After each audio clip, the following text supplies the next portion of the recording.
Hei, sobat, kita akan bahas zaman Khalifah, yaitu Khalifah Umar bin Abdul Aziz yang dikenal dengan kemakmuran rakyatnya. Bagaimana makmurnya rakyat masa itu? Simak ya sobat.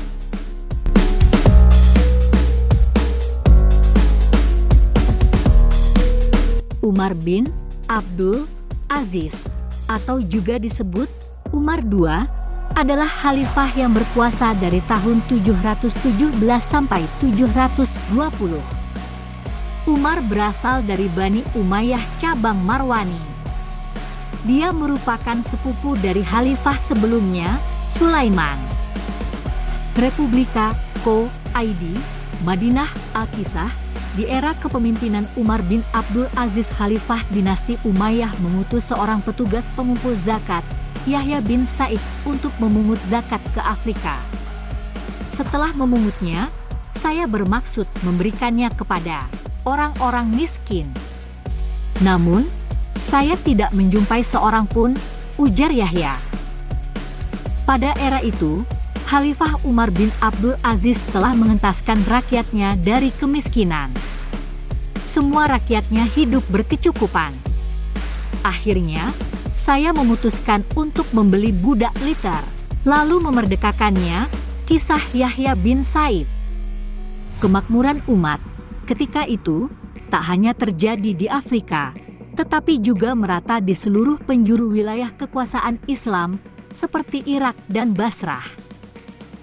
Abu Ubaid mengisahkan, Khalifah Umar bin Abdul Aziz berkirim surat kepada Hamid bin Abdurrahman, gubernur Irak, agar membayar semua gaji dan hak rutin di provinsi itu. Saya sudah membayarkan semua gaji dan hak mereka.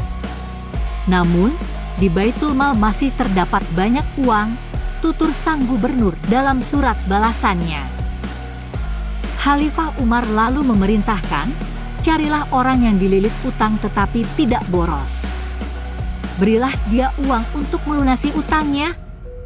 Abdul Hamid kembali menyurati Khalifah Umar, saya sudah membayarkan utang mereka, tetapi di Baitul Mal masih banyak uang.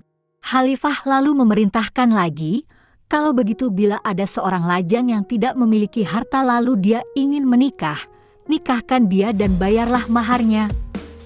Abdul Hamid kembali menyurati Khalifah, saya sudah menikahkan semua yang ingin nikah, namun di Baitul Mal ternyata dana yang tersimpan masih banyak.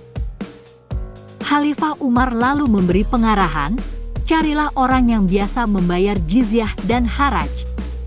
Kalau ada yang kekurangan modal, berilah mereka pinjaman agar mampu mengolah tanahnya. Kita tidak menuntut pengembaliannya kecuali setelah 2 tahun atau lebih. Sejatinya, Baitul Mal secara resmi berdiri pada zaman kekuasaan Khalifah Umar bin Khattab.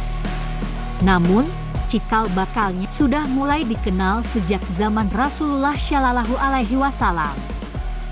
Ketika Nabi Muhammad Shallallahu Alaihi Wasallam memimpin pemerintahan di Madinah, Baitul Mal belum terlembaga. Rasulullah Shallallahu Alaihi Wasallam secara adil mengalokasikan pemasukan yang diterima untuk pos-pos yang telah ditetapkan. Pelembagaan Baitul Mal juga masih belum ditetapkan pada masa kepemimpinan Abu Bakar As-Siddiq. Pengelolaan dana yang diterapkan Khalifah pertama masih mengikuti pola yang diterapkan Nabi Muhammad Shallallahu Alaihi Wasallam. Seiring bertambah luasnya wilayah kekuasaan Islam, pengelolaan keuangan pun bertambah kompleks.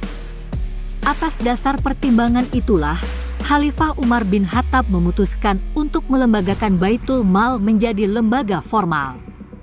Terlebih, pada masa Umar, wilayah kekuasaan Islam sudah melampaui semenanjung Arab.